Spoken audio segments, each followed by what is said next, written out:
Now, D-U-Z, does, brings you the Goldbergs.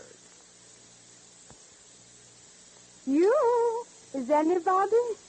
There's Molly, folks. That means your friends, the Goldbergs, are here. Brought to you by Does, the new kind of soap that does everything best. I tell you, it's the biggest thing that's ever happened to Wash Day. Have you heard the news? Well, just listen to your washing machine. Now it's proved by tests which Wash Day soap is best. Does everything best. Look, fun, but do you really expect me to believe that? It's true. This new kind of soap does everything and does it best. Tests against 25 different Wash Day soaps proved it. Bar soaps, chips, powders, all 25 were tested for the things that are most important to you on Wash Day. Whitest washes, most suds for cleaning, together with greatest safety to colors. And Does came out ahead on all 3 points combined. Didn't any of those soaps beat Does? Not a one. Compared to Does, some soaps were short on whiteness for towels. Some couldn't produce the kind of suds to get work clothes clean. And most soaps couldn't touch Does on safety for the nice colors you wash. So you see, Does really has a winning combination. Well, I have a mighty tough wash to do. Lots of dirty towels and greasy work shirts. All the more reason you need Does. It gets towels whiter and work shirts clean easier than soap after soap. Its cleaning power is absolutely unsurpassed. Yet your prettiest colored slips actually stay bright longer with Does. Like I said, for whiteness, suds for cleaning, and safety to colors combined, this new kind of Wash Day soap tested best. Just try Does and listen to your washing machine. Does wins the Wash Day test. Does outdoes the rest. Does everything best. Does invite you to visit the Goldbergs. Like chickens coming home to roost, everyone involved in the near tragedy surrounding the $25,000 is descending upon Elsie Warren's home at 2024 Jennifer Street. Jake is already there.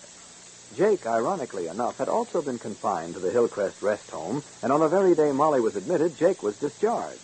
He made straight for the house in Greensville, and there ran smack into Elsie. Well, gradually, the two of them have been piecing together the story, but much of it they still don't know. Molly, Mike, Rosie, and Uncle David are speeding in a cab toward Elsie's house, hoping against hope that they will arrive before Elsie learns the truth. Listen.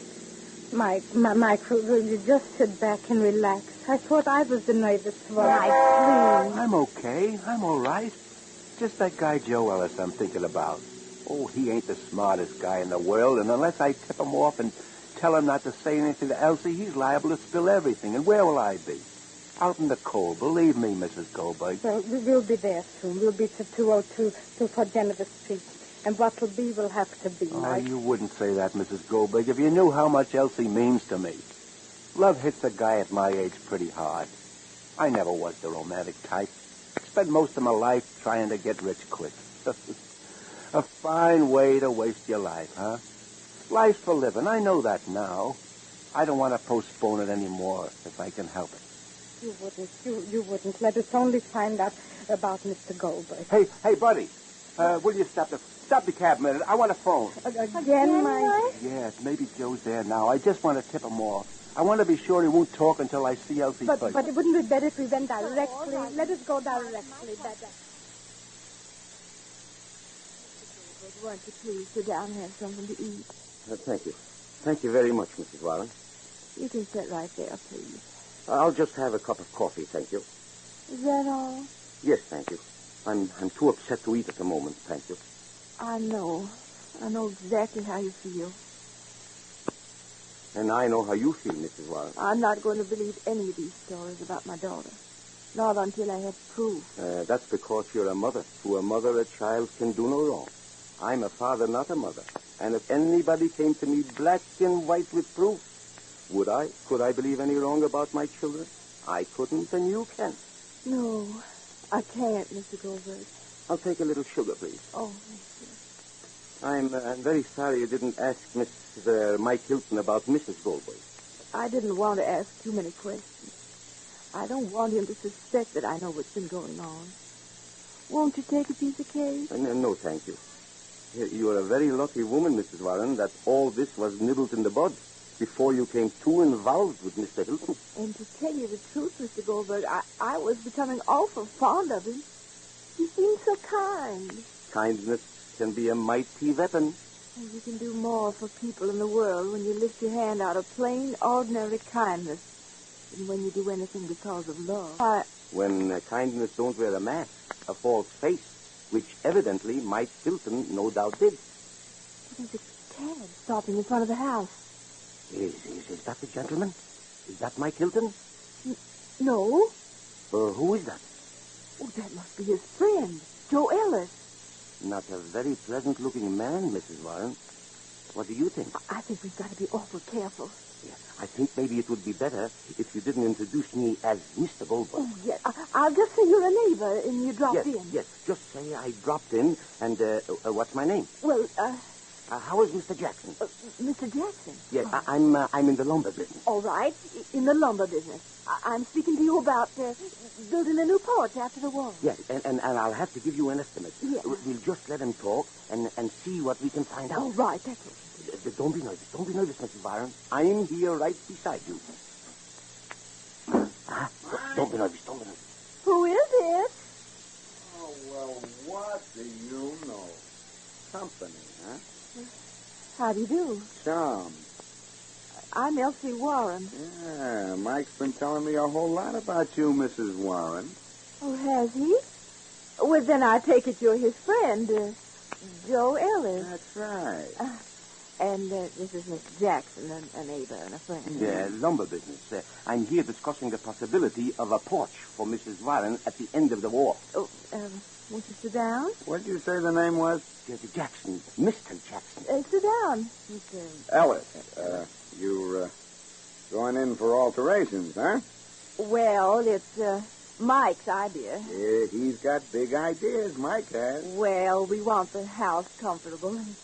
And when folks are thinking of getting married. Well, sure, you gotta make plans. That's right. Folks have to plan their lives. Them that don't look ahead often find themselves in some bad scrapes. Right, Mr. Ellis? Oh, yeah, sure. I agree with you 100%. Say, Mr. Jackson, yes. You located in Greensville? Yes, right here in the town of Greenville. I see. Yeah. Mike know you were planning a porch, Mrs. Warren? Mike? Why, I don't think so. You see, I wrote Mr. Jackson when I was still in California, and when I arrived this morning, I called him. Oh, yeah, I'll take it. I'm sorry. Hello? Yes, this is 204 Jefferson Street. Yes. Just a minute, please. It's for you. For me? Yes. Thank you. Hello? Hello? Yes. Yes, this is Mr. Goldberg. What? I mean... Hang up that receiver. Please remember, you're in my house. I said hang up that receiver, Mr. Jackson Goldberg. All right, now sit down, both of you. So this is the way Mike's been playing ball with me, huh? I don't know what you're talking about, Mr. Ellis. No, you don't. Just like a babe in the woods, that's all. Just sitting here like Mother Goose with Mr. Jackson, planning a little porch for you and Mike to sit rocking on, eh? Maybe you didn't know this guy here is Jay Goldberg, the guy who was supposed to have vanished with the 25 grand. Mr. Ellis, don't... Listen, you've given me enough headaches. Me? Oh, so you're innocent too, huh? All right, now just keep that trap of yours shut while I do some talking. Please. You were going to settle down with Mike, huh? I'll bet that porch you were planning was to be built with the 25 grand you guys were going to split up without me. I didn't know anything about the money until a few minutes ago. I give you my voice. Oh, yeah? And what else? Okay, just listen to me then. Where is the dough, Mr. Goldberg? I have the money, Mr. Ellis, if you want to know. Well, that's real nice of you. Now hand it over. Not until I see my wife. So you're going to start that all over again. Start what? I'm asking a question. First, your wife gives me that line about find my husband and I'll give you the money. And now you. Well, I've been running a bureau of missing persons long enough, and if I don't get that dough pronto, there's going to be a whole slew of missing persons. Stop threatening, Mr. Ellis. Oh, yeah? Well, I got a little news for you, too, dearie. You know where that daughter of yours is? Yes. I happen to know where she is, Mr. Ellis. Oh, you do. Well, this is getting better by the minute. Yeah, she's in Lestonbury, in my home. You know she's not there on a vacation, don't you? She's up there hiding from the cops.